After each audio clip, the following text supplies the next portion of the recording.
இறைவா நேயர்களுக்கு வணக்கம். திருமண தடை அப்படிங்கிறதுக்கான காரணம் என்ன? இந்த திருமணம் தோஷம் நீங்கிறதுக்கு என்னதான் கோயில் வழிபாடு? நிறைய விஷயங்கள் பேசுறதுக்காக நம்மளோட இணைஞ்சிருக்காரு லால்குடி ஜோதிடர் கோபாலகிருஷ்ணன் ஐயா அவர்கள். சார், பொதுவா இந்த மீனம் ராசிக்கான இந்த திருமண தடை அப்படிங்கிறது எதனால ஏற்படுது? அப்படி இருக்கும் பட்சத்துல இந்த தோஷத்திற்கான பரிகாரங்கள் என்னென்ன? எந்த கோவில் வழிபாடு சிறந்த திருமண யோகத்தை ஏற்படுத்தி தரும்? மீன ராசியை பொதுவாக கலை சார்ந்த ராசி, அதாவது கலைகளில் ஆர்வமுடைய ராசி. அதுக்கு காரணம் என்னென்னா சுக்கிரனுடைய ஆதிக்கம். அதாவது மீன ராசியில் சுக்கிரன் உச்சமாக இருக்கக்கூடிய இடம். சுக்கிரனாலே கலைத்துறை, கலை உணர்வு அதிகம் உடையவர்கள் மீனராசிக்காரர்கள். அவர்களுக்கு எதை பார்த்தாலும் கலை வடிவமாகவே தெரியும். அவர்களுக்கு படிப்பில் கவனம் செலுத்துவதை விட கலைத்துறையில் கவனம் செலுத்துவது அதிகம். அதாவது கலைத்துறைனா ஓவியமாக இருக்கலாம், வேறு விதமான இசை, அதுபோல் எது வேணால் இருக்கலாம். அப்போது இவர்களுக்கு அதிகம் விரும்பக்கூடியவர்களே கலைஞர்களை தான் விரும்புவாங்க. அதாவது கலைத்துறையில் ஈடுபட்டவர்களை தான் அவர்கள் விரும்புவார்கள். அப்போ அதுபோல் வரன் அமைந்தால் நல்ல வாழ்க்கை அமையும். இவர்களுக்கு 7ஆம் அதிபதி புதன். அந்த புதன் பாதகாதிபதியாகவும் மாறுறார். ஏன்னா இது உபய ராசி. உபய ராசிக்கு 7ஆம் அதிபதி பாதகாதிபதி. அந்த பாதகாதிபதியாக இருப்பதால் புதனே இவருக்கு 7ஆம் இடமாகவும் பாதகஸ்தான அதிபதியாகவும் மாறுகிறார். ரெண்டாவது, புதன் உச்சமடையக்கூடிய இடமும் அதுதான். அதனால் இவர்களுடைய ஜாதகத்தை பொருத்தம் பார்க்கும்போது புதன் நல்ல நிலைமையில் இருக்கக்கூடிய ஜாதகத்தோடு தான் சேர்த்து வைக்கணும். அது எந்த ராசி எந்த நட்சத்திரமாக இருந்தாலும் இப்போ பொதுவாக நடக்கக்கூடிய தவறே அந்த 11 பொருத்தத்துக்குள்ளேயே பார்த்துடுறாங்க. 11 பொருத்தமும் சரியாக இருந்தும் 7ஆம் அதிபதி சரியாக அமையவில்லை என்றால் கட்டாயமாக பிரச்சனை வரும். காரணம், பொதுவாக ராசின்னு சொல்லும்போதே சந்திரன், மனோகாரகனாகிய சந்திரன் இருக்கக்கூடிய இடம். திருமணம் என்பதே மனம் சம்பந்தப்பட்ட விஷயம். அதாவது மனம் அது சரியாக இருந்தால் தான் அது பேர் திருமணம். அப்படி இல்லை என்றால் அந்த நறுமணம் இருக்காது. அந்த திருமணத்துக்கான மன இயல்பு அதை பார்க்கும்போது அவர்களுக்கு அதிகபட்சமாக கலைத்துறை அல்லது நகைச்சுவை உணர்வு உள்ள மக்களை தான் பிடிக்கும்.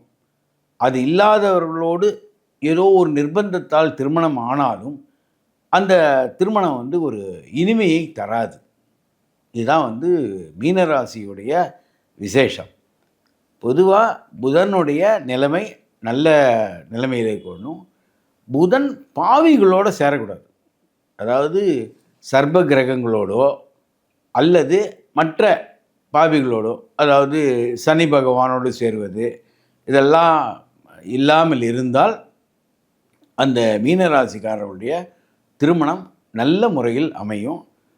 இதற்கு புதன் நீச்சத்திலேயோ அல்லது வேறு விதமான அஸ்தங்கர தோஷம் போன்ற தோஷங்கள் இல்லாமல் இருந்தால் அவர்களுடைய திருமண வாழ்க்கை நல்ல முறையில் அமையும்.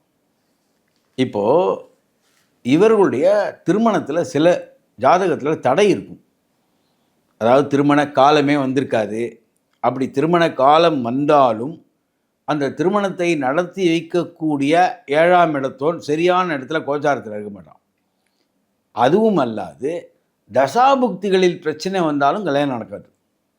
அப்போ இவ்வளவு பிரச்சனை இருக்கும்போது நல்ல பரிகாரம், கன்னியாகுமரி கோவிலுக்கு சென்று கன்னியாகுமரி அம்மனை, அதாவது பகவதி அம்மன் தான் அது, பகவதி அம்மனை வணங்கிவிட்டு வந்தால் இவர்களுக்கு கட்டாயமாக திருமணம் கைகூடும். கன்னியாகுமரி போய் சில பரிகார பூஜைகள் இருக்குது திருமணத்துக்குன்னு. அந்த பரிகார பூஜைகளை செய்துவிட்டு வந்தால் உடனடியாக திருமண வாய்ப்பு அமையும். இதுதான் மீனராசியை பொறுத்த வரைக்கும் திருமணத்துக்கான வாய்ப்பு. சில ராசிகள் நம்ம பேசும்போது சொல்லியிருந்தோம் நீர் நிலத்தோட சம்மந்தப்பட்டது அப்படின்னு. இப்போ இந்த கன்னியாகுமரி அப்படிங்கும்போது நீர் அப்படிங்கிற ஒரு இதுக்குள்ள போலாமா சார்? இல்லை மீனத்துக்குன்னு எந்த ஒரு ராசியோட திருமண பொருத்தம் அமையறதுல நல்ல ஒரு வாழ்க்கை அமையும் சார்? இதில் முக்கியமாக பார்க்க வேண்டியது புதன். இந்த புதன் ஆட்சியில் இருக்கணும். ஆனால் அதே நேரத்தில் தவறான கிரகங்கள், அதாவது கேதுவோடையோ சனி பகவானோடையோ சேர்ந்திருக்கிற ஜாதகமாக இருந்தால் கட்டாயமாக தோஷம் உடையது தான். அதில் எந்த விதமான சந்தேகமும் இல்லை. இப்போ பொதுவாக புதன் மிதுனத்திலேயே இருக்காருன்னா ஆட்சியில் இருக்காருன்னு அர்த்தம். அப்போ ஆட்சியில் புதன் இருக்கும்போது நல்ல அமைப்பு.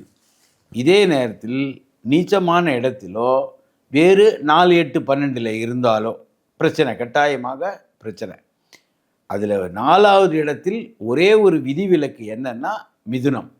மிதுனம் 4வது இடமாக வந்தாலும் மீனத்துக்கு, ஆனால் அது அவருடைய ஆட்சி வீடுன்றதுனால அது விதிவிலக்காக எடுக்கப்படுது. ஆனால் 8ஆம் இடத்திலோ 12ஆம் இடத்திலோ இருக்காருன்னு வச்சுக்கோங்க. 8ஆம் இடம்னா துலாம், 12ஆம் இடம்னா கும்பம். இது 2த்தில் இருந்தாலும் திருமண தோஷங்களை கட்டாயமாக தருவார். அதை பார்த்து தான் நம்ம திருமணத்தை முடிவு செய்யணும். இப்போ பொதுவாக இந்த திருமண தோஷத்திற்காக நம்ம சொல்லியிருந்தோம் கன்னியாகுமரியில் இருக்கக்கூடிய பகவதி அம்மனை வழிபடுறது அப்படிங்கிறது ரொம்ப ஒரு விசேஷமான இது அப்படின்னு. வேற எந்த ஒரு பரிகார பூஜை அப்படிங்கிறது இருக்கு? அதாவது திருப்பைஞ்சலின்னு திருச்சிக்கு பக்கத்தில் ஒரு இடம் இருக்கு. சரிங்க. திருப்பைஞ்சலி, அங்கே போய் சப்தகன்னி பூஜை செய்தால் கட்டாயமாக இவர்களுடைய திருமண தடை, அதாவது வாழை மர பூஜைன்னு ஒன்று இருக்குங்க. அந்த வாழை மரத்துக்கு பூஜை செய்தால் கட்டாயமாக இவர்களுடைய அந்த திருமண தோஷம் போயிடும். கண்டிப்பாங்க, அதான் முக்கியமானது. அதே மாதிரி இப்போ இந்த நடக்கக்கூடிய இந்த சனி பயிற்சி இல்லைன்னா அடுத்து நடக்கக்கூடிய இந்த குரு பயிற்சி மூலமா இவங்களுடைய இந்த திருமண தோஷம் இல்லை தடையிலிருந்து மீண்டு வெளிவரதுக்கு வாய்ப்புகள் இருக்கா? அதாவது இந்த குரு பெயர்ச்சியில் அவர்களுக்கு நல்ல காலம் காத்துட்டு இருக்கு. எப்படின்னா, இப்போ 4ஆம் இடத்திலிருந்து 5ஆம் இடத்துக்கு விடுவார் குரு. பஞ்சமஸ்தானத்துக்கு குரு வருவது என்பது அவர்களுடைய வாழ்க்கையில் நிறையா விஷயங்களை சரி பண்ணி கொடுப்பார். குறிப்பாக சொன்னோன்னா வாழ்க்கையில் விளக்கு ஏற்றி வைக்கக்கூடிய தருணம் இந்த குரு பெயர்ச்சியிலேருந்தே வரும். மே மாதம் குரு பெயர்ச்சி நடந்த உடனே குரு கடகத்துக்கு வந்ததுக்கு பிறகு தடைப்பட்ட எல்லா திருமணம் நடக்கும் மீனராசிக்காரர்களுக்கும். அதில் எந்த சந்தேகமும் இல்லை. ஐயா, ரொம்ப ரொம்ப நன்றி உங்களுடைய நேரத்துக்காக. நன்றி.